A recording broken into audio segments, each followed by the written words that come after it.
All right, guys, we are back with another episode of Austin Comedy Network interviews. Today, we are here with the very funny Philip Abraham, aka Phil is Funny, on all platforms. Phil runs 3 local shows in town. He runs Rex the Dog Show, Comedy Mixtapes, and also Austin Shitty Limits. Hell yes. Perfect. Now, Phil, first off, we're going to start with some lighthearted conversation. I wanted to get to know you a little bit more as a person. We've had several conversations about your upbringing and you know, several other things about your travels, and I really wanted to discuss that in front of a larger audience. So go ahead and tell us a little bit about yourself. Where are you from? Where does your story start? I was born in Houston, Texas Mm-hmm. in the 80s. Figure out what the last year for the straight baby was it? Yeah. That's one of DK's jokes. Uh-huh. Yeah, in the 80s, and then basically my parents were like blue collar workers. Mm-hmm. My mom was a nurse, my dad was a mechanic, and they were in New York, then Houston. Mm-hmm. It was just me and my sister. So they sent me to live with my grandma in India when I was 1. So that was a big change. I don't remember much, but yeah. So I was there in India for like at least 2 years with my grandma. Then came back to America. Mostly grew up in Texas. A little bit back in India again. I got a bit about going to boarding school, Catholic boarding school in India for 5th grade. And be a little bit more specific about the region, because you're from South India, correct? Yeah, South India. A lot of people don't know, but there's a place called Kerala, Mm-hmm. and it's on the very southern tip of India. And Kerala is a pretty unique place because, like, the oldest mosque, synagogue, and That's where Buddha's from, no? yeah, Like essentially that region. Yeah. So Ayurvedic medicine comes from there. Uh-huh. One of the oldest martial arts comes from there. Which is Kalaripayat. okay. I've never heard of that before. Yeah, it's the oldest recorded martial arts in history. Okay. Yeah, so it's a pretty unique place. 99% literacy rate. Uh-huh. But Kerala, the people there are called Malayalis, Uh-huh. and we speak a language called Malayalam, Uh-huh. and that's the closest language to Sanskrit that's still spoken today. Really? Yeah. That's very interesting. Yeah, it's pretty cool. So I wonder if they have a deep connection to Hinduism. A lot of people forget how much India is important in terms of world culture. And the reason why I say this is, like, India contains the oldest religion in modern history. I mean, that we know of. The oldest recorded history is Hinduism. I mean, the oldest recorded religion is Hinduism. The only one that I know that predates Hinduism is Zoroastrianism. I don't think that predates Hinduism, though. Yeah, I believe yeah. Hinduism is 44,000 years old or something like that. Jamie, can you look it up? What was that? Look it up, Jamie. Let's see if we can get an answer on that. Because Zoroastrianism goes back, dude, and there's only a few people. Like, have you heard of Tata in India? No, I've never heard of that It's one of the before. largest companies in the world, Tata. Uh-huh. But they're Zoroastrians, the Tata family. Okay. So Zoroastrianism may predate may predate Hinduism is the answer Yeah, that Google yeah. is giving me. But definitely Buddhism Buddhism came from Hinduism, Yeah. right? So, But they all are still considered separate. yeah. And those are two of the most and those are the two of the most widely practiced religions in the world. And you can't even I don't even know if you could Buddhism is classified as religion, but I think it's more of a series of teachings, in my opinion. It's the same thing with Hinduism. It's just Hinduism became more like religion Yeah. based, but it like all the original precepts of Hinduism is based on like, God being within you. Yeah. You know what I'm saying? Yeah, I've You- read a lot of the Hindu Vedic texts. Yeah, in essence, we are all gods, Yeah. right? And then they kind of got more commercial, and it became like about a bunch of gods and the more modern Hinduism today. It's different. One of the most enlightening books that I ever read was, I guess you could consider it more of a Hindu Vedic story. It's called Ashtavakra Gita, and it's essentially this story of old, I guess you could call him like Buddhist hermit, or Hindu hermit who helps King Janaka with his enlightenment. And what he does is he posits a lot of these questions and metaphors for him that I think really helped break down a lot of the core concepts of Hinduism for me. And at least it helps me a lot with my meditation. Like reading that book was actually one of the most enlightening books that I've read. And I've spent significant time interested in theology, reading the Bible, etc. And yeah, I mean, I really like that. I actually have discovered it myself a lot through Hinduism and Buddhism in particular. So I think that people forget all the time that the East is actually a lot older than the West, which is, I mean, because Western power dominates everything now, but Eastern history is a lot more. Dude, I'll tell you something funny. I was in South India and I was with some friends. We were shooting a documentary about snakeboat racing, and we had musicians with us from South India. And they're all like amazing musicians, like different types of musicians. But I was talking about, one of them's a violinist, and I played violin for like 10 years, so I was talking to him about something.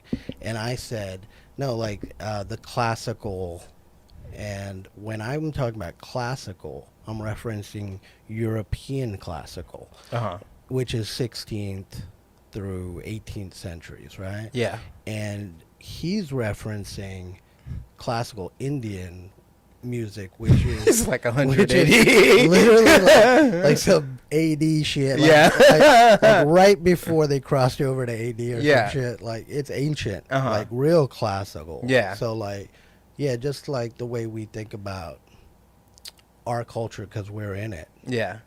There's a supremacist view, right? Obviously, because we're not aware of other cultures. Yeah, I think a lot of stuff just escapes our peripherals as being part of Western culture. A lot of we dismiss a lot of Eastern philosophy or Eastern religion, Eastern practices. There's that whole thing where people will have this idea that Chinese stuff is made cheaply, and like they can kind of be right to some extent, but it's the same thing with American products. It's not like it's not like anyone builds stuff to last anymore. At least with the it's also they're paying for cheap shit. From China. Yeah, and then we inflate it and put our logos on it. Yeah, because they want the cheap shit. Like is an iPhone cheap? Is an iPhone cheap? It's made in China. You got a point. Yeah, hell yeah. Yeah. Oh, let me tell you this. The interesting thing about Kerala, you know how all of India is like 95% Hindu. Kerala. Oh, really? I thought the percentage had gone significantly down since, because didn't the Muslims come down and actually convert a lot of people in northern India? Or am I mistaken? No, you got a small, like, there are millions of Muslims, but that's like, I'm talking about 2%. Right? Yeah. So it's a small amount, but they're, the Hindus there, they got Modi, who's president. Yeah. And he's kind of like Trump in the sense that he's a nationalist. So he believes that Hinduism should be the national religion when India's never been a religious country. It's always been a secular country. So he's kind of like, making it like Hindus and like thousands of Muslims. President Modi just got elected for his third term. Yeah. If I'm not mistaken. Is he the president there or prime minister? He's the prime minister, I think. Okay. Yeah. Very interesting. Jamie, can you double check that? Make sure yeah, Prime Minister of India, is it Modi? He's one of the two. But yeah. Anyways, that guy's like, Hindus are the best, Muslims should get the fuck out. So Muslims are getting like fucking killed and shit by the thousands over there. Yeah. But Kerala is 40% prime minister or president? Prime minister. 40% Hindu.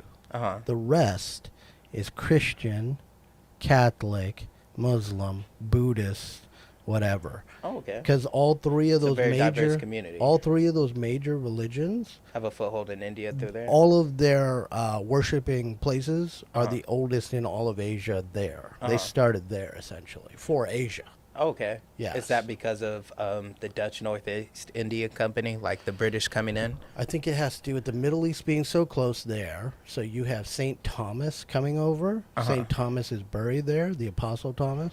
Really? Yeah. I didn't know that. Yeah, there's a Catholic church there, Marthoma Church, and so it's St. Thomas's burial ground is there. So there's a Jewish population there that was massive too. Mm-hmm. And when Israel formed, the Jews of that city moved to Israel and formed a city of the same name in Kerala. Really? Yeah. That's very interesting. Jamie, that's too much research right there. Do you have any interesting stories from living in India, your second time as you were, you weren't quite a teenager, but in your formative years? Oh, for boarding school? Yeah. Oh, boarding school is rough, man. Uh-huh. Yeah, they took me over there, and then they were like, but you had to live there. So I grew up here. Mhm. So just imagine you grew up here, right? And end up in Africa? Yeah. And then in fifth grade, they're like, we're going to take you to Africa. Uh-huh. We're going to put you in a boarding school. You're going to live there, Uh-huh. right? And it's Catholic, Mm-hmm. right? And there's a military aspect Yeah. to it, too, kind of, because of Catholicism. And so you live there, you stay there. You don't see your family, nobody. Mm-hmm. And you're there. And there are kids there that had been there for years without seeing their family. Really? Yeah. And they were kids from, like, Middle East, Europe. Did you ever get scared for a second and think, was this going to be me?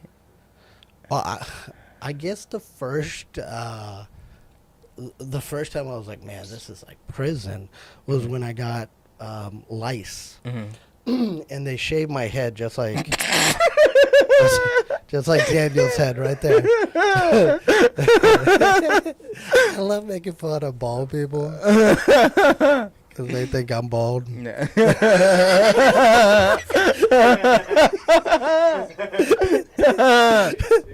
So they shaved my head because I had lice, and I looked in the mirror and I was like, dude, I've been shaved bald as a kid. It's one of the most detrimental dude, I things looked you like can do. I was in Auschwitz, bro. It was fucked up. It was sad. I was not. I was not in a good situation. So I basically. I'll tell you the regiment for the day. Just hear me out. This is crazy. You wake up at 6 a.m. or 5:30 or whatever. You have to go do exercises like running and push-ups and all this stuff. As like, you remember Enter the Dragon? Yeah. Okay, it's like that. Enter the Dragon when all those guys are all fucking out there like in unison. Yeah. Yeah, it was like that every morning. Then we'd say the Pledge of Allegiance to the Indian flag. We would, what else would we do? All this shit. And then you have breakfast, you get ready for school, and then you have your school from 10 a.m. to like 4. Mm-hmm. And then from 4, you have like gym stuff or outdoor stuff. And then after that, you have to go to study hall, which is like a dark-ass fucking place with lanterns and shit. And it's like from 6 o'clock to 9 o'clock, you're in study hall, and then you go to sleep. So that every day, just imagine that. That's a really rigorous schedule. Yeah. So you have no free time. No free time. And, so, and you're talking in between moments. You're not getting to actually sit down. Or at night when you're sleeping, you're talking to people. But there was a kid that was crying in there one night, and he was just like, oh, yeah. And like you would hear shit like that. So it was a little fucked up. But I started a riot at that school during dinner time. And they had the metal trays and all that stuff. So I was like upset because there's this thing called a papadum. Anybody been to an Indian restaurant? Yeah. Okay. There's those fried things that look like tortilla chips, but they're big. Have you seen them? They put them in a basket sometimes. Okay, so that is like a favorite thing of mine because you can crunch it up in rice and it's so good. And they would only give me one. So I was like, fuck y'all. And then I started getting crazy. I threw my tray. It was a moment where you realized you were American again. You're like, freedom and liberty. Yeah. More food. One puppetum. The legend is I started a riot there for a puppetum. Yeah. But you kind of just said you did. I did it. And I got in trouble, and then they called my parents. I was like, "What are you gonna do? Send me back to my parents? I'd rather go home." You know what I'm saying? At least home in India, because we had a home like where we lived there in India. So it's not America, but at least you be with your family. Yeah. It's fucked up, Yeah. right? So finally, last straw, I threatened to jump off the fucking top of the school, which was like 5 stories.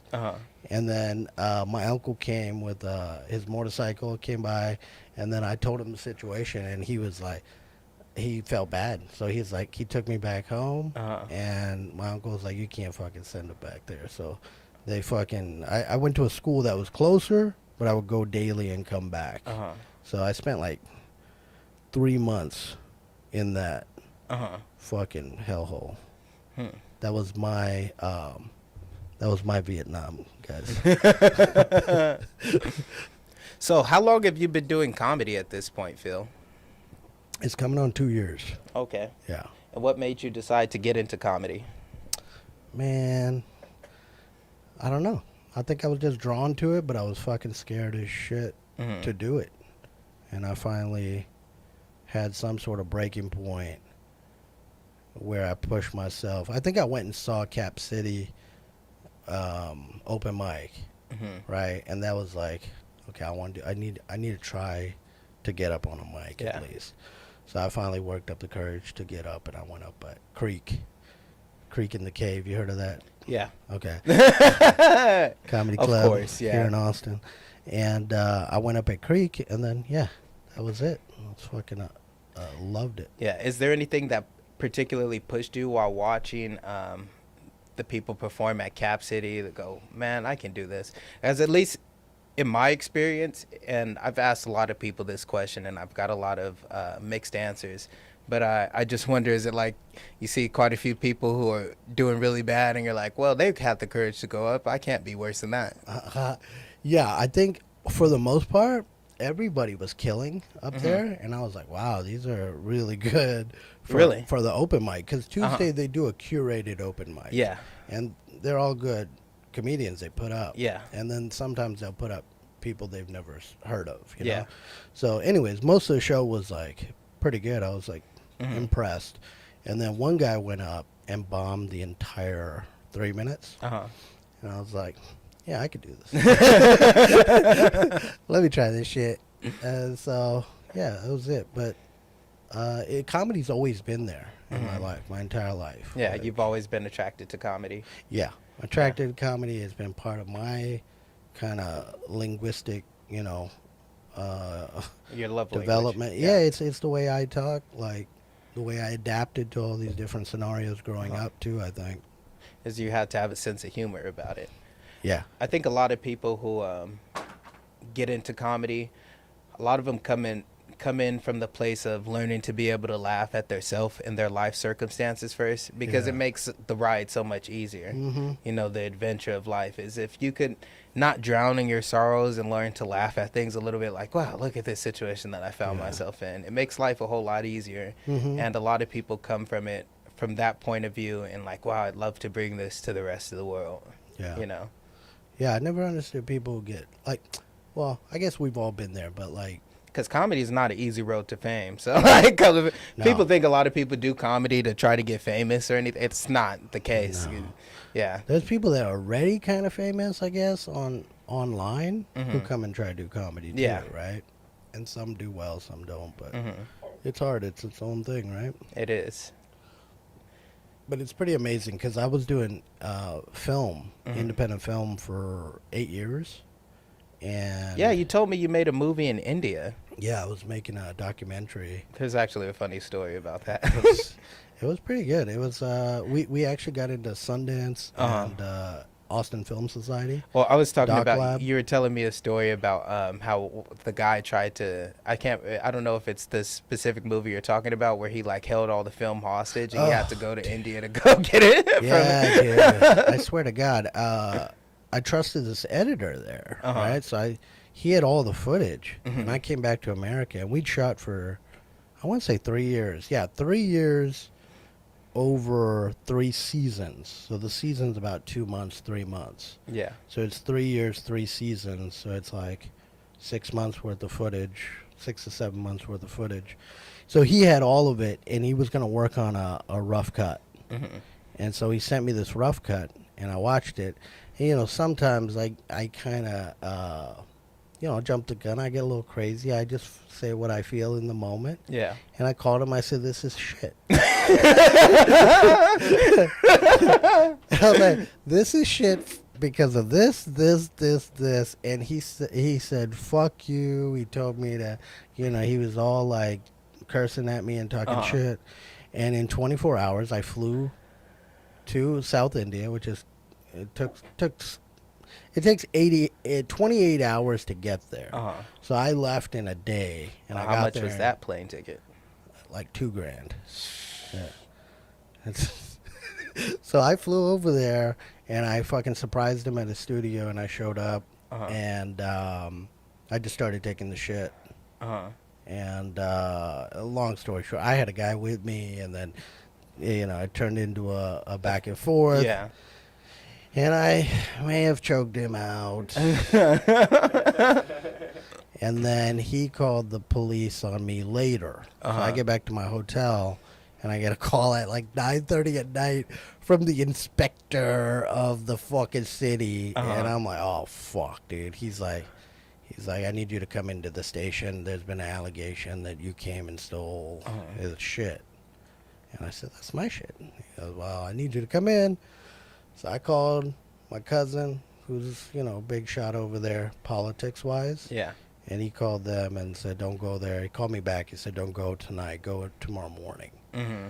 So it's a long story. It's crazy. There's all these characters involved. Because I got a guy who does oil deals in Saudi with me, who's my friend. And then he's picking up a bodybuilder to come with us to the station. Some South Indian bodybuilder is like fucking yoked up. So like this Saudi business guy, this yoked up dude. And then the Saudi guy recommended a lawyer. And we go get this lawyer. You should have saw this fucker. He looked homeless. He was wearing a white shirt, black dress pants, but they were the dirtiest things you've ever seen. 2 articles of clothing. And I was like, "This is my lawyer." This guy knows the law. So all 4 of us are go to the police station, and it's like a 3-day thing. And they were threatening to hold my passport, keep me in the country. If I went through with a lawsuit, that would take years, where my passport would be held. So long story short, we worked out a deal.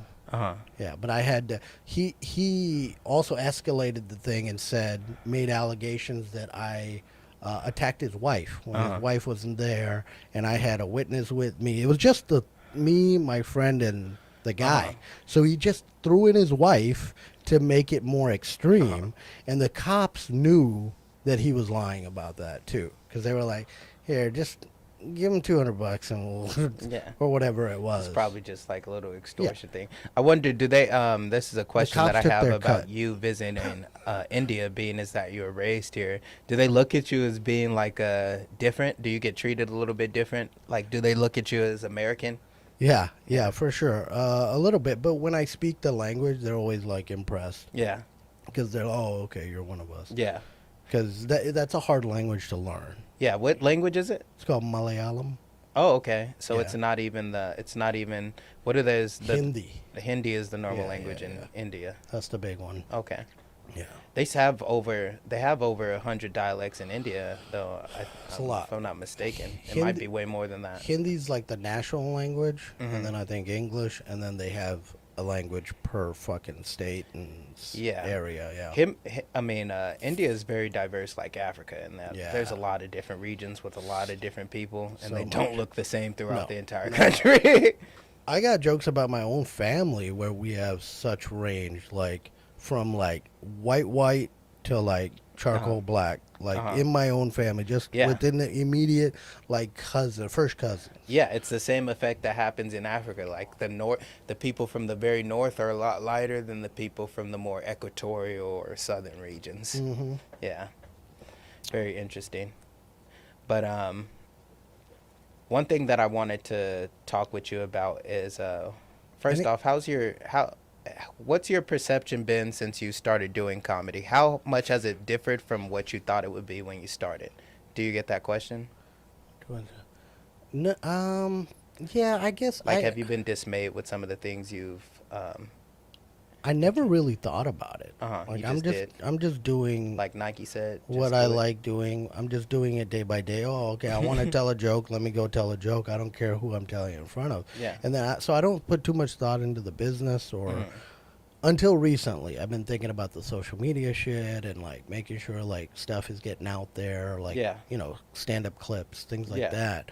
But other than that, I really don't think about. I had no expectations, but yeah, it is. It is. Oh, that's a very freeing thing. Yeah, because like, I don't know. I don't really have any expectations because it's too much out of my control. Like I can just focus on being the best I can be at this craft Yeah. that I'm trying to work on and figure out. But I can't control anything else, so I'm just gonna do that. That's Yeah. kind of how I think about it. That's a very Eastern-like philosophy about things too. Don't control what you. Don't worry about the things you cannot control. It doesn't make sense. Yeah. Yeah.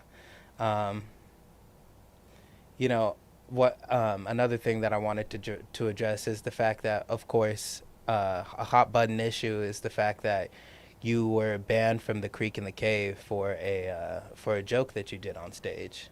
Yeah. Yeah, and since then you've done 2 podcasts about it. I wonder, has the state of anything improved? Do you feel like you have support in this community? I definitely think there's people supportive of the situation, think that it's not right. But also, it seems to be just one person, the owner of Creek, and there's nobody that's, in a position to Do anything about it? Yeah, just because she is the owner. She's the owner, and it's her, and she's from everybody I spoke to is pretty adamant about that position and not hearing any more about it. Yeah, so that's that. But I'll tell you what. That sucks because that's pride. Yeah, that is something.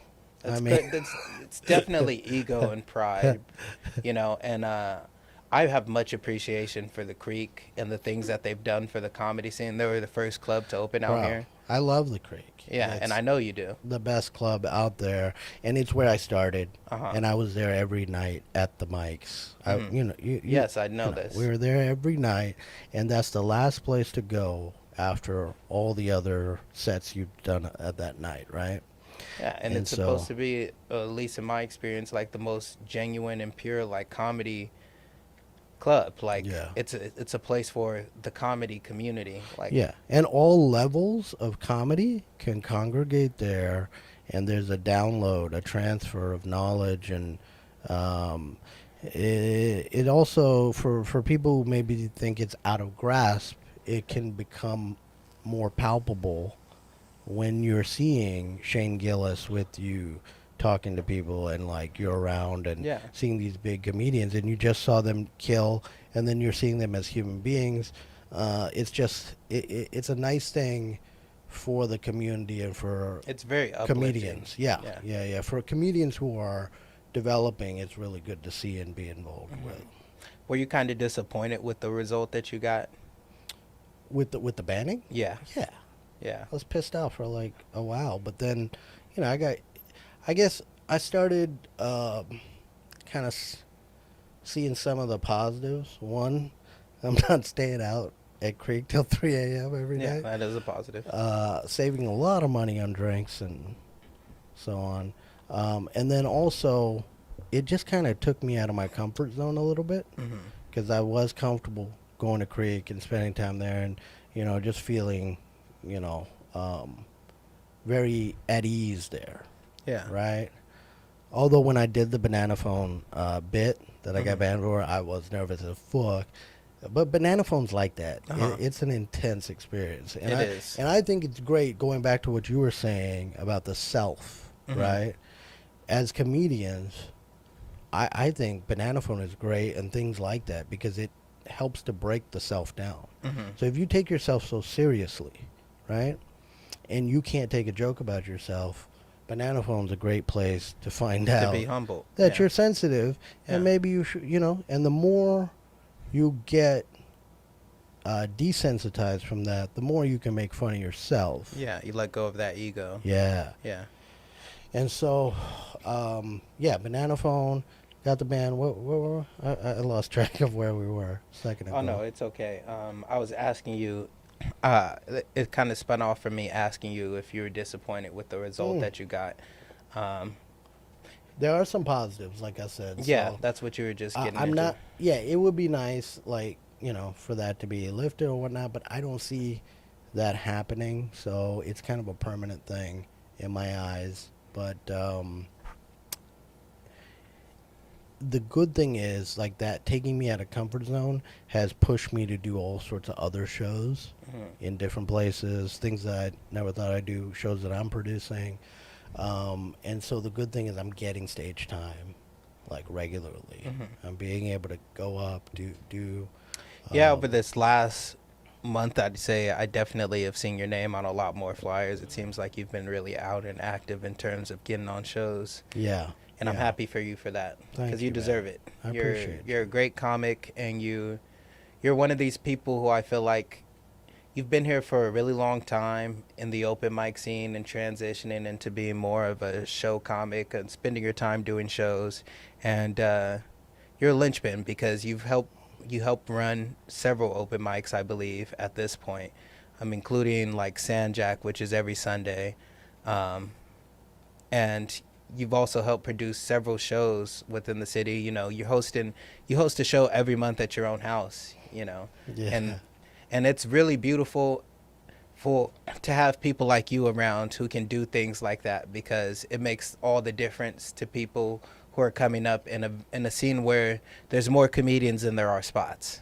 Dude. No, so anybody who's willing to take on that responsibility and run a mic and run a show, particularly, there's one thing that I always say all the time is if you can host a show and you're not blackout drunk by the end of it, which is what how I see a lot of people deal with it. Yeah. I believe that makes you a really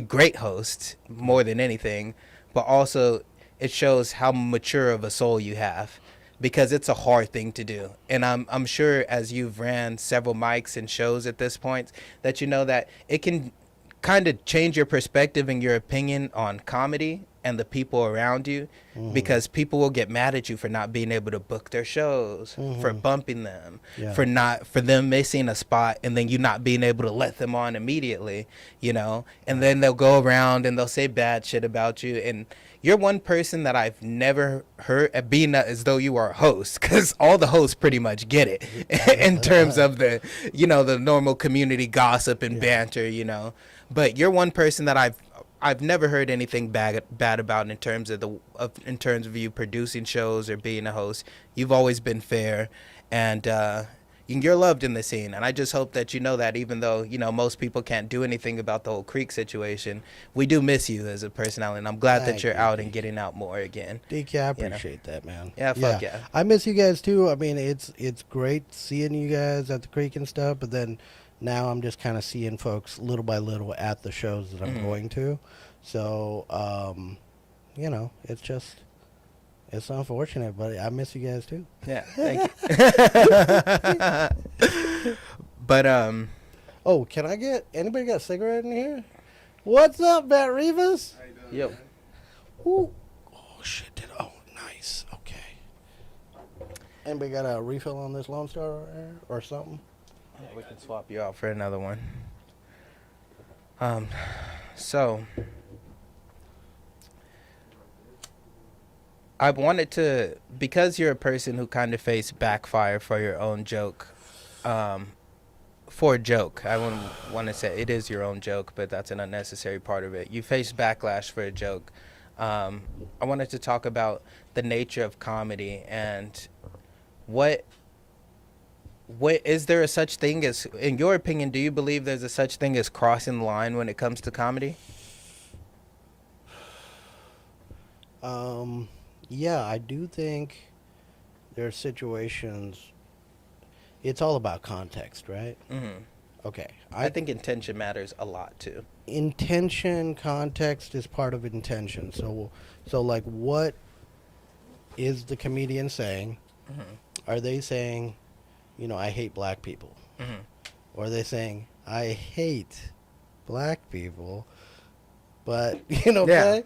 So, like, there's a lot of, I mean, the words require the context to understand what's being said and in what intention, right? Are we, what are we talking about here? So I think if somebody is directly promoting, like, violence or hatred or something like, let's go, y'all should go out and kill, that kind of shit. Yeah. So a good comedian or anybody worth their salt, is not going to be going on that route, right? That might be somebody who just started, who's just trying to get some shit out, and they got problems. But anybody who's like a professional, I don't think there's any line that's too far, as long as it's a joke. Like it's within the context of a comedy show on a stage. The context of that is comedy and joking. So not everything that's being said is true, or the position of the comedian. There's something called satire too, where you're, that's Charlie Chaplin, was famous for satire. Yeah. So Jon Stewart, famous for satire, right? So making fun of things, like Hitler, making fun of Hitler. Yeah, that's one of mine. Yeah.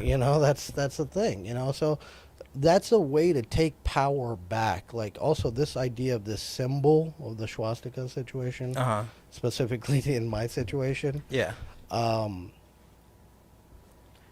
I feel like there are several things that differentiated it, like the fact that it wasn't the Nazi, swastika. Yeah. It was the Hindu symbol of peace, I believe. You can correct me if I'm wrong. Yeah, you're right. I mean, that's one aspect of it, but the other is that it's not the context is making fun of Hitler and the fact that he's a cultural appropriator. Yeah. Right? And that's not the worst thing Hitler did, obviously. Yeah. Right? So, but that's it's a a joke. Yeah. That's a joke. So, and it's on a wild mic. And it's an open mic, but also like the idea that this symbol was stolen, meant peace and well-being, stolen, made to be hatred, right? And that symbol is so powerful that you can't even, you know what I'm saying? So like in my eyes, like just thinking about this later, it's almost like that symbol, Hitler's kind of won in the aspect of taking that symbol and making it his. Yeah. Yeah, so he kind of like... He kind of like culture appropriated, but he got away with it. He culturally appropriating and got away with it. Yeah, he's like Justin Trudeau. He rebranded the swastika. Yeah. Yeah. I'm just saying we should take it back. Yeah. No, dude, I went after this thing. I looked up on Google.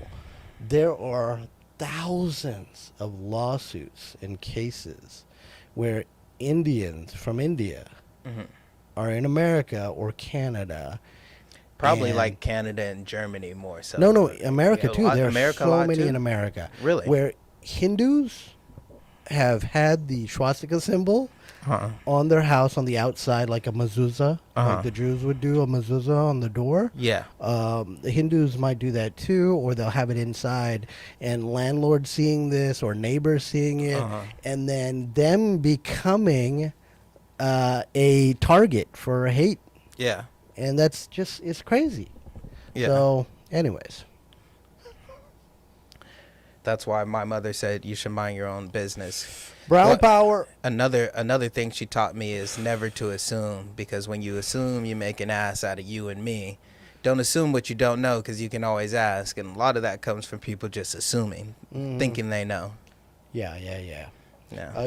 We were talking about the dude that took that picture and sent it to Rebecca at Yeah. Creek. I ran into him yesterday. Yeah.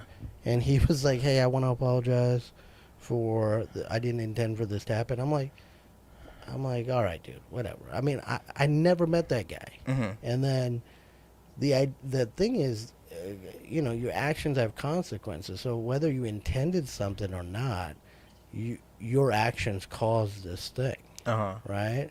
So there's no, I don't see how you get out of that. You know what I mean? You got to take responsibility. Yeah. For your actions. But I think an apology is a form of trying to take responsibility. Now, you being that you're the injured party, don't have the option to accept it or not, because when somebody hurts you, you don't have to forgive them. You don't. That's a choice. That's a choice, and sometimes it takes more time. Yeah.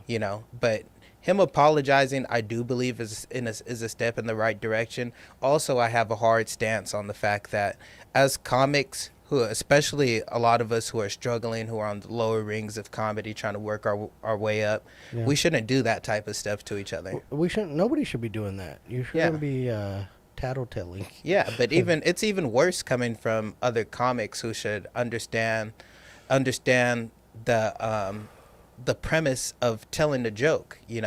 It's the whole objective is to make people laugh. Okay, there's nothing malicious, and I could have things wrong, but I actually look at comics as like, no matter how much they're fucked up on their own, drug addiction, etc. I believe oftentimes I'm like, oh, this has to be in one way or another a beautiful soul, whether I can see it or not, because what deciding to do comedy tells me about yourself is that for you, part of making life better for yourself is making other people laugh. And to me, that's a very beautiful thing.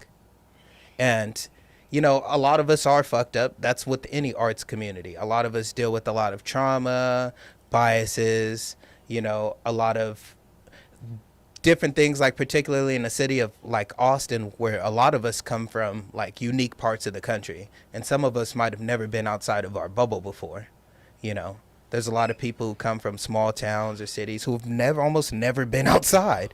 I mean, people usually tell you who they are. Yeah. Right. And but so it's up to you to believe them. If they want to keep telling you who they are and they keep acting a certain way, you gotta see a pattern there, and see. Yeah.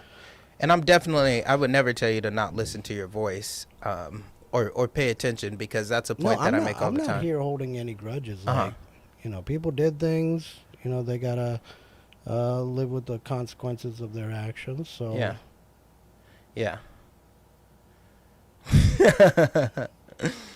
I kind of forgot where I was going there for a second.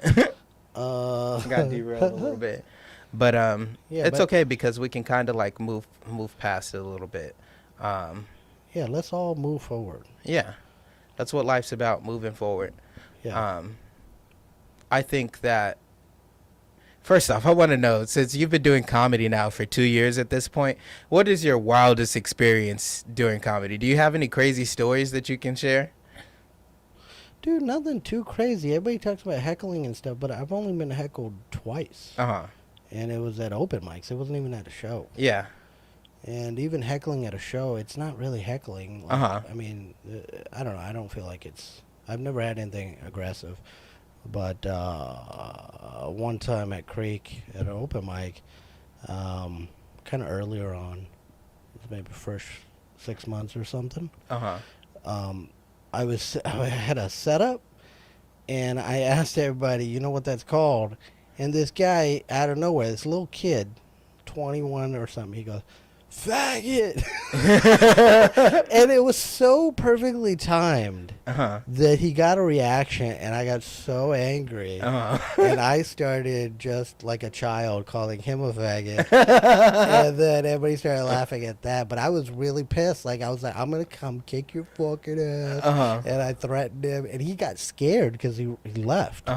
And that's the only kind of crazy thing, but nothing too bad, but just the crazy places. Yeah. Like, transmission shop.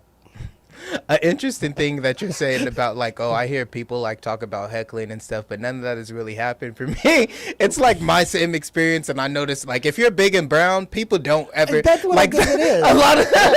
I'm just being 100% honest. I'll see comics like go and do their bit, and they don't do it nearly like half the dark shit that I do. Not even a quarter. They'll say like one thing, and people will come up to them after and like give them a hard time. Like you shouldn't be talking about that. I've had that happen virtually never. In fact, there's only, I mean, and this is just my experience, you know, I'm not saying anything about it, but the only time I've ever had it happen was always with Jewish jokes. The only people who have ever came up to me and told me something about my jokes were Jewish people. And they like that. Like if I make a joke about Germany or Hitler or like the Holocaust or anything, they're the only ones who like, I'll go through women material, black material, white material, poor people material.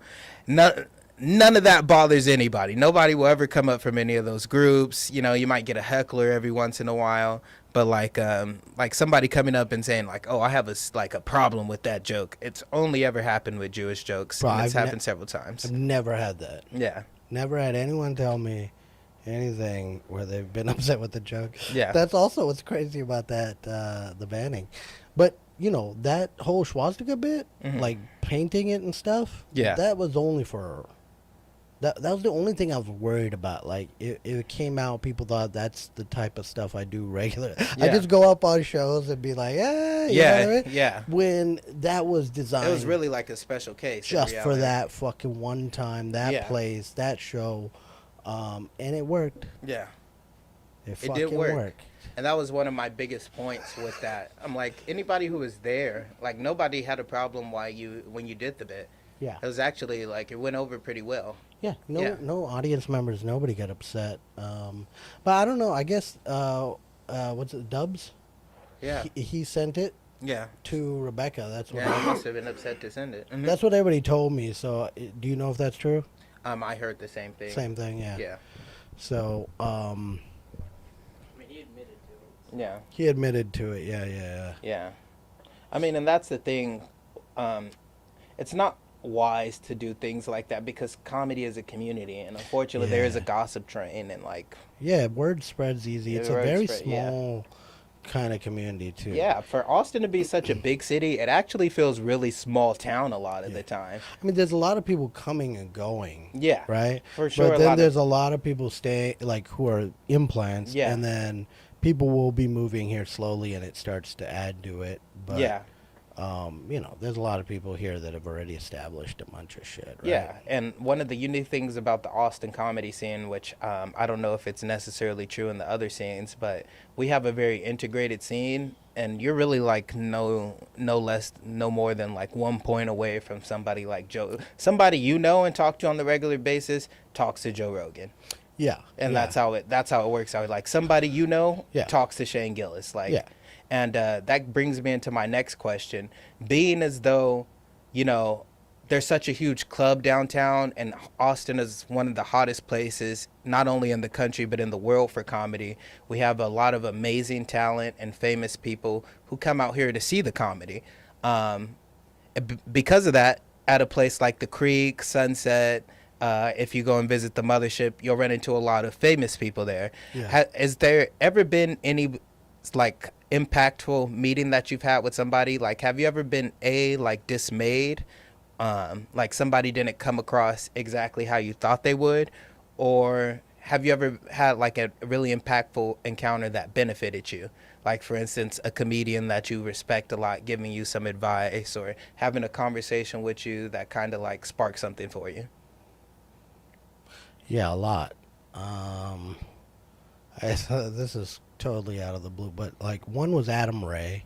I was at San Jack, and he was downstairs, and we were up on the balcony of San Jack, and we were talking to him for like 10 minutes, and then we actually fucking went down there and started talking to him more. Yeah. And yeah, he was just really cool. Adam Ray is such a great guy. Nice guy. Super so nice humble. Guy. Yeah.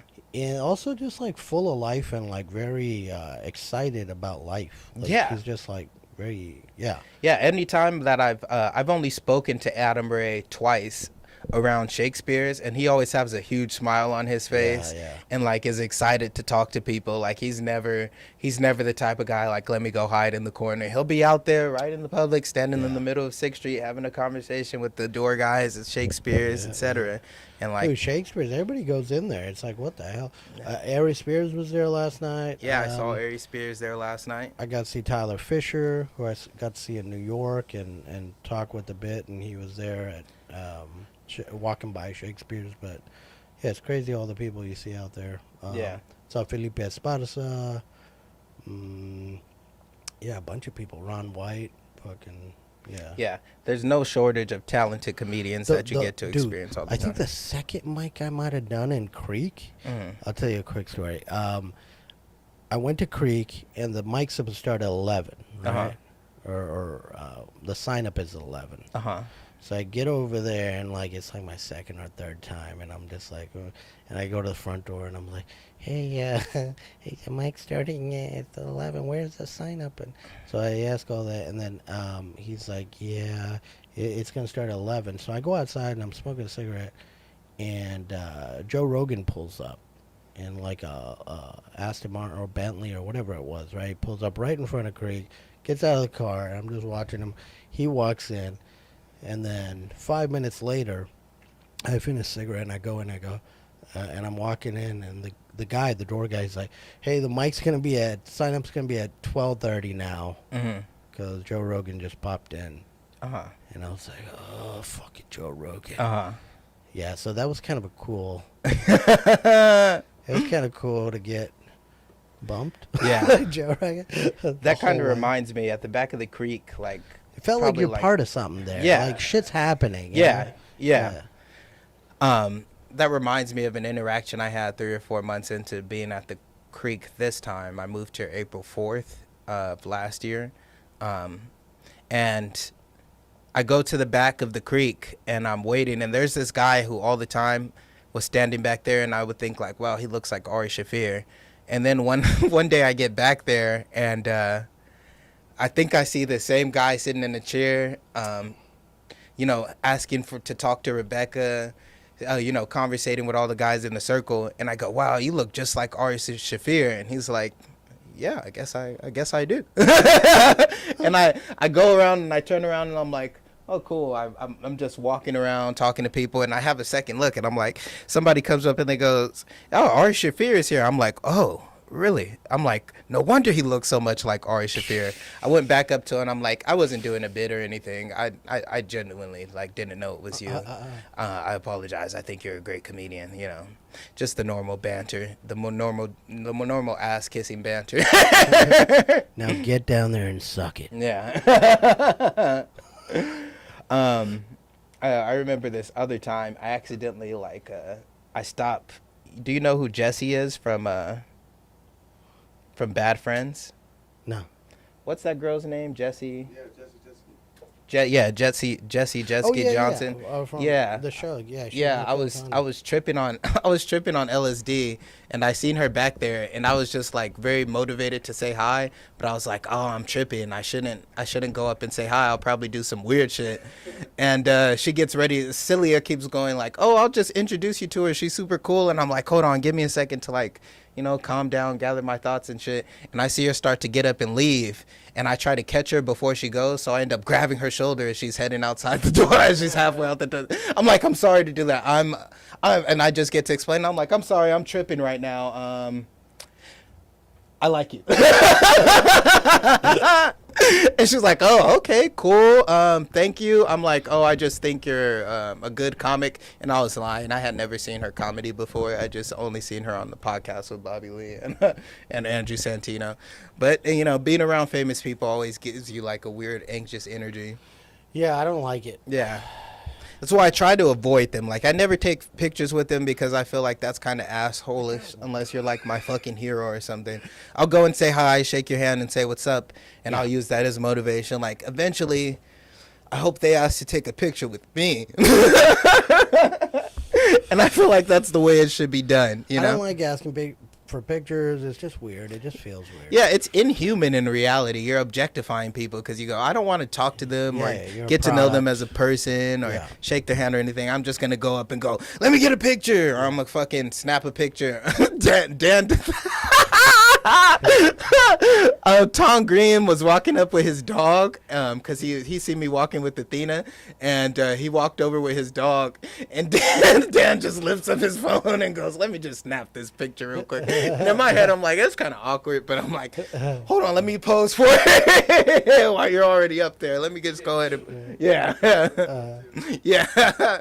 Dude, I was in Nashville at the oldest saloon in Nashville, Yeah. and I walked in, and straight in front of me was Jordan Peterson sitting down looking at me. And so I walked in, I was just like, How do what you the do? fuck? Yeah, so for some reason, we just go up to each other, we're shaking each other's hands and Yeah. shit. And then I'm walking away, and for some reason, I'm like, let me take a quick snap, right? So I take a picture, and then I look at it You're later. not even human, dog. And you know who was standing right next to him, like 5'4"? Who? Ben Shapiro with Lil Yarmulke on. Really? And I didn't even see him. Uh-huh. Like, yeah. But, yeah, I ran into Jordan Peterson. That was weird. Uh-huh. Yeah, it's interesting. But Austin, man, a lot of comedians come through. It's great to meet a lot of people. You get to see so many people come through, you know? Yeah, it's great. It's honestly great. I feel like our comedy scene in particular, one of the things that benefits it a lot is the fact that we have so much of an influx of comedians coming to visit because of just the hype around Austin. And then we have the normal visitation from the normal Austin tourism. Yeah. And, of course, places like LA and New York experience quite a bit of tourism to their comedy scenes, but I feel like it's very unique here. And that a lot of people who come there are a lot of comedy tourists who come here specifically for that, but a lot of the people who are just visiting Austin end up finding out like, oh, the mothership is down here, I'm gonna just go through and check out. And we don't have, just strictly like comedy tourists who come into our scene. It's a lot of people who are just touring on Six and stuff, and they just happen to notice the mothership or get barked into Shakespeare's or Sunset. And we get a diverse range of people. We don't have like regulars really when it comes to like open mics or shows. It's a lot of people who kind of just oftentimes end up there due to barking or handing out flyers, the normal day-to-day promotion. So many shows, man. Yeah. So everything going on. Yeah. So let me ask you, what is your opinion on what is your opinion on Austin growing? And I mean, how long have you been out here? Let me ask you that first. Dude, for a while, like 15 years. Okay, so you've got to see the city grow. Yeah, and I used to come out here. My cousins went to UT back in the 90s, and we used to come out here and hang out and stuff. Yeah.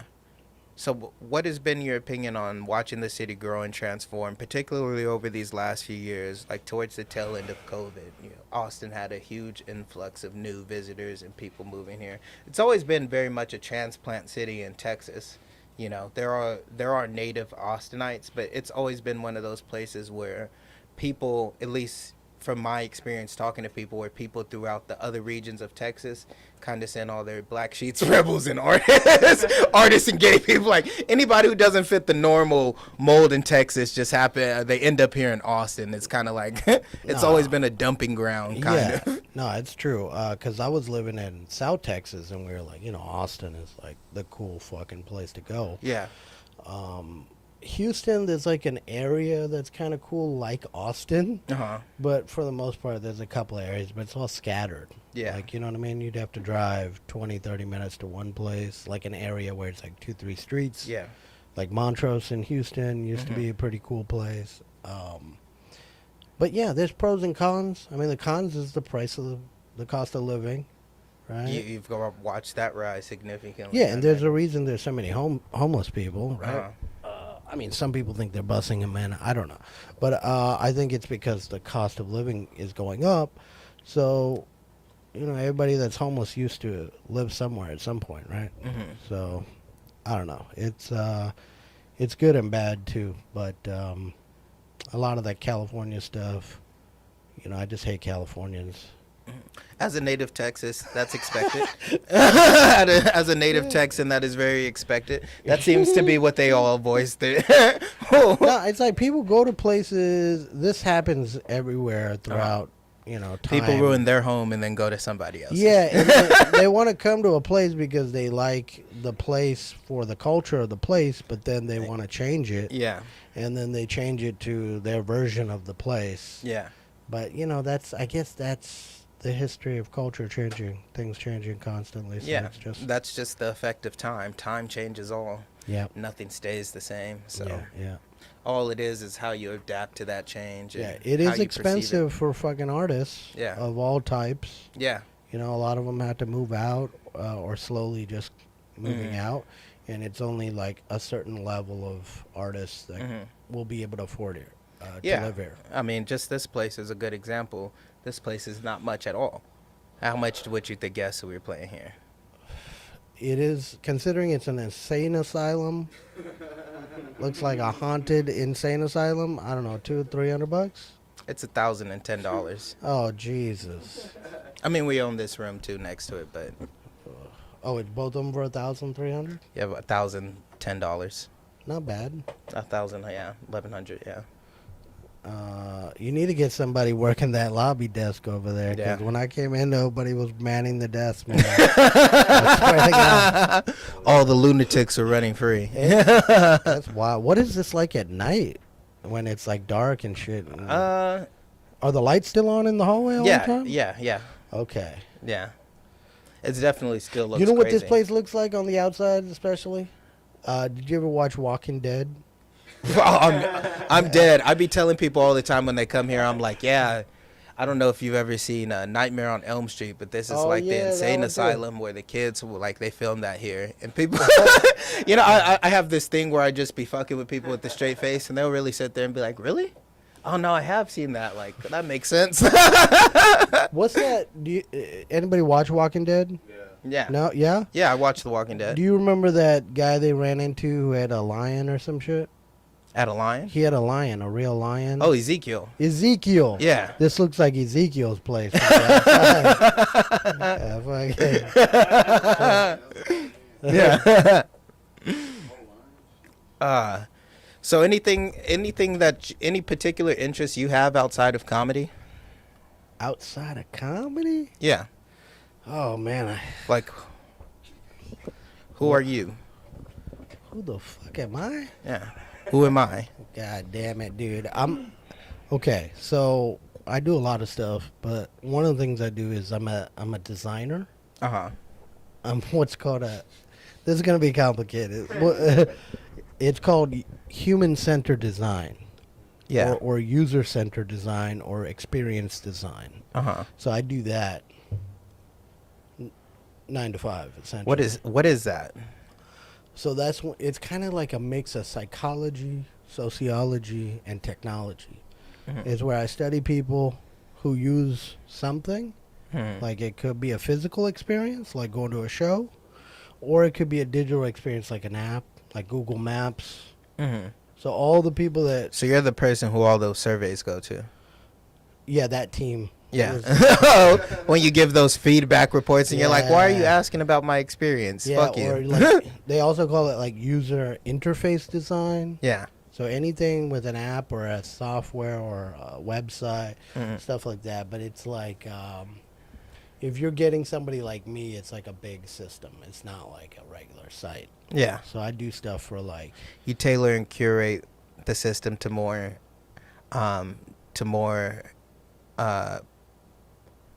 to expand like the user experience. yeah, it's basically, I mean, in a nutshell, I'm trying to meet your needs and then meet your unexpected needs. What you don't even know you want, I'm going to find out. So that's what I'm trying to do. Okay. Yeah. It's very interesting. It's cool. I work with developers Uh-huh. building sites like that or platforms. Are you interested in psychology? Is that one of... That's I have a degree in psychology. Oh, you do? Yeah.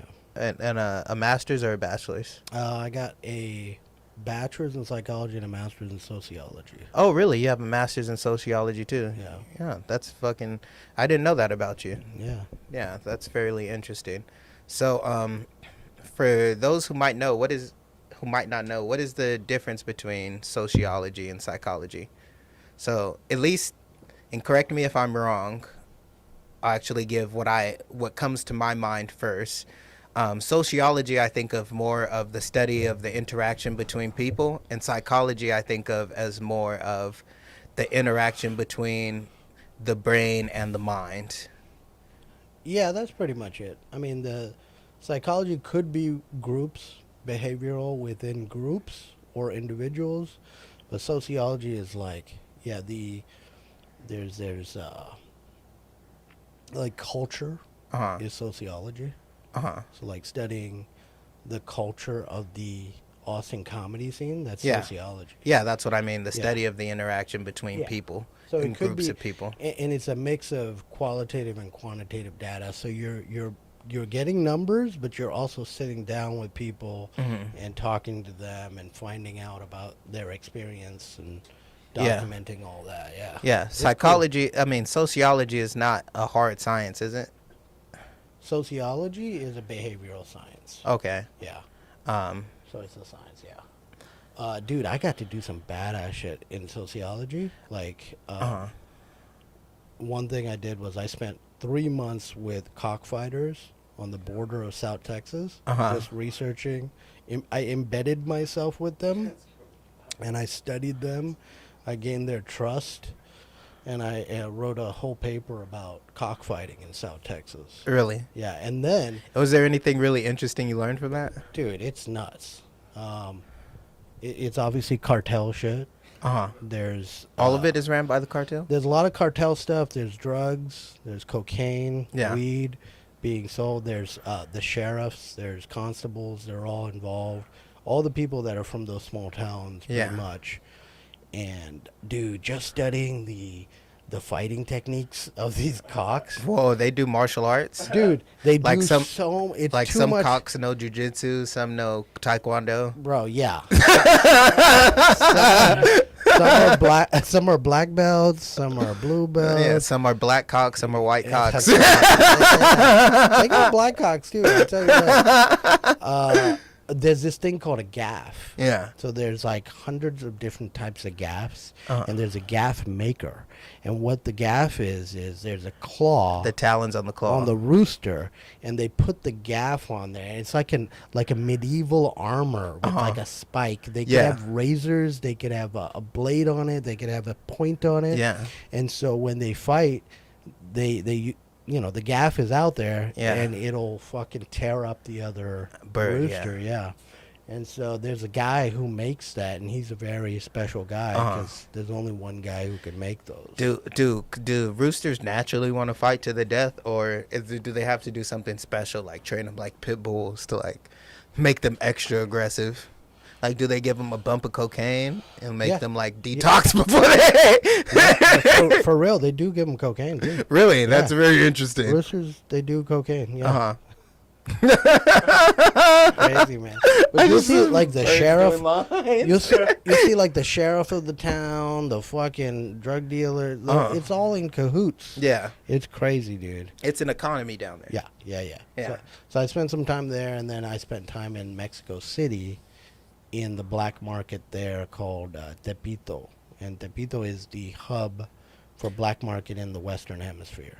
Yeah, where or what state in Mexico is that located in? Mexico City. Oh, okay. Yeah, it's its own area called Tepito, and it's the size of like Austin. It's fucking ridiculous. Yeah. Yeah, but it's just an area. Yeah, it's just an area of Yeah. People don't realize that on this side of the world, I actually think, if I'm not mistaken, I think Mexico City, Rio de Janeiro might be huge too, but I think Mexico City is it's significantly larger than New York in terms of population. Oh, Like, yeah. I believe the population of Mexico City is counted at somewhere around 11 million, while New York is 9. It's massive. Dude. Yeah, it's massive. It's a massive city, It's cool. I love Mexico City. and it's I've been there longer than New York. Yeah. Yeah. Amazing place. And the difference in Mexico is the city, like Mexico City, the construction is based on like Yeah, so Mexico City is 9.2, but also they don't have a census system like they do in the United States. It was like got it's counted some. at 9.2, while New York is 8.5. But anybody who's been to Mexico City will tell you that city is way larger than New York. it's got more square footage too, I think. Yeah, it's huge. Yeah, it's massive, dude. Yeah. And it sits in a terrible region in Mexico too. It's like they like built it on top of like a lake or something like. Yeah, if you go to the center of the city, the Zocalo, underneath the city is the pyramids. Really? Yeah. I didn't know that. There's a church there, and it's literally directly under the church. Uh-huh. Yeah. It's in the center of the city. It's where all the government buildings are. It's a massive, like, square open space. It's pretty cool. I love Mexico City. We getting some data? Yeah, Mexico City is about 100 square miles bigger than New York. What? That's miles squared though. All right, keeping us honest here. Yeah, Thank you, Jamie. that's significantly larger. Yeah. That's still pretty significant. And psychology. Anything interesting in psychology? To me, psychology is a very interesting subject because what I meant earlier is that it's the interaction between the brain and the mind. That might seem like I'm using the same term over and over, but what I mean by it is like the mind I consider the thinking, the conclusion that you come to. Like when you're with that voice in your head, when you're using your senses, you're using your mind. Like the brain is the hardware, but the mind I think of as more like the electronic outcome between the different interactions in the brain. There's the physiological, right? Yeah. And then there's the Metaphysical. psychological. Yeah, I think Right. of mind more like a metaphysical, you know. But is there anything particularly interesting that you gravitated towards or learned in psychology? Psychology, I'm just fascinated by human behavior, but I guess one of the biggest takeaways, like, have you ever heard of the Milgram study? No, I haven't. It's a very famous study from the 70s. Dr. Milgram, his parents, I think, were in Auschwitz, Mhm. or in one of the camps, right, during World War II. Mm-hmm. And so his whole life, he was like, are people inherently bad or evil? Or are they good? Or are they forced to make decisions that are difficult? Or will they make good decisions in difficult situations, right? Will Hitler and the Nazi situation happen again? That's what he was, you know? And his thesis in his mind was no, because people are good, right? So through Milgram's testing, what he found out was essentially they would test people to give somebody that they couldn't see a shock, an electrical shock. And they would just hear them, but they couldn't see them. And every time they answered a question wrong, they would get a shock, and the shock would get more and more severe. And so this is the most important part of the study. There's somebody there who's conducting the study and telling the participant to continue to shock the person, right? And so the outcome of that study is that If I'm not mistaken, isn't this the experiment? Didn't he have the experiment where sometimes the people could see them and sometimes they couldn't? Or am I mistaken? No. no, you can see them, but you would hear them. Yeah, and, I know about that. And they would essentially have the participant kill them, and they would hear them dying. Like, oh, please don't do it, and they would keep doing it, and they were told to do it.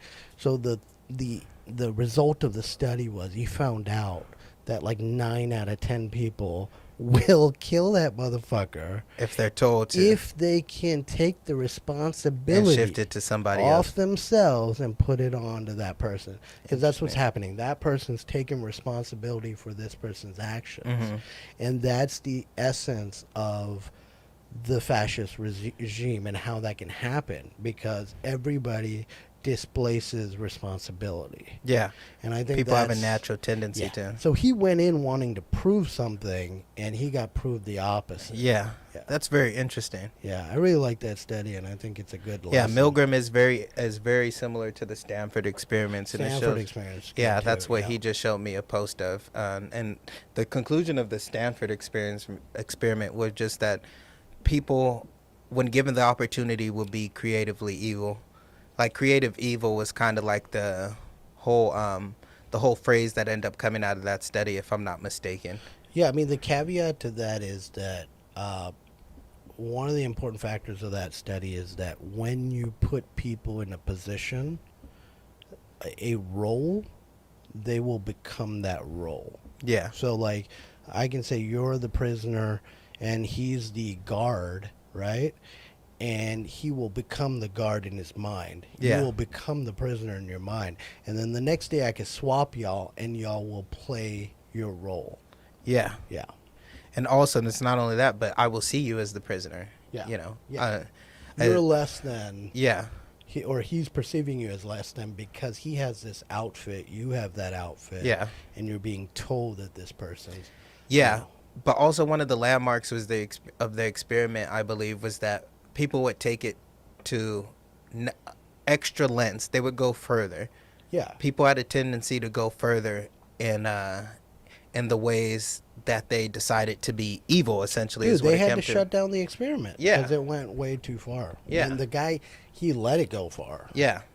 I mean, I'm one of those people who I think, like, wow, I definitely that's a pushing right up against the line type of scientific experiment, but I believe stuff like that is also kind of necessary to humanity. I bet you those prisoner participants were fucked up for the rest of their lives. Yeah. Why They wouldn't were you? literally in Abu Ghraib shit. No, for real. Yeah. Oh, Have you volunteer ever seen- status. Have you ever seen what's that guy's name? Schroeder? Schrodinger. No. The film director who did Taxi Driver, he wrote it. No. Schrader? Jamie's getting it right now. Schrader? Martin Scorsese wrote Taxi I was Driver. about to say, No, no. Paul Schrader. Paul Schrader. That's who it is. Uh-huh. So Paul Schrader is the writer of Taxi Driver. Martin Scorsese He's the director. directed it. Yeah. Paul Schrader did a movie called The Gambler, Uh-huh. and it is badass, dude. It's about a guy who was a prison guard at Abu Ghraib, and it's based on all real shit. And it's really cool. Check it out. Yeah. The Gambler. I definitely got to check Paul that out. Schrader did some other shit too. What did he do? He did some big stuff. Mhm. If you look up his IMDb stuff, it's Mhm. good. Yeah. Are you talking about the card counter? The Gambler? Card Counter? Is it with that guy, the, what's that actor's name? Who's the star of that movie? Oscar Isaac? That's it. The Card Counter? Oh, he did American Gigolo. Yes. The Card Counter. I always thought that word was pronounced gigolo. You know, when you're late to the party. Yeah, you haven't seen American Gigolo?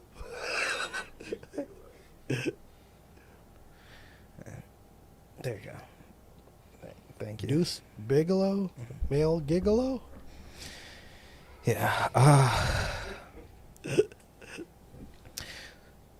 So I think we are getting ready to just about wrap it up here. Y'all trying to wrap this shit up? It's getting pretty late. Man. All right, get the fuck out of here. All right. Yeah.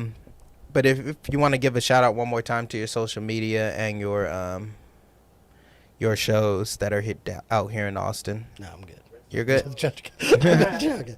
No, catch me at Rex the Dog. July is our last show at the house. The house we've been doing it in for 2 Gonna years. move to a different venue.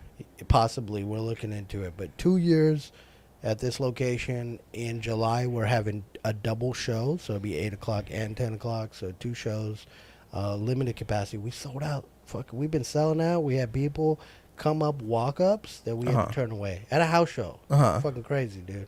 That's great. I felt bad. But yeah, we got that going on. Comedy Mixtape at Radio is monthly. You can catch it on Radio East or Radio South's IG page. They got all that shit. Catch me at Phil is Funny.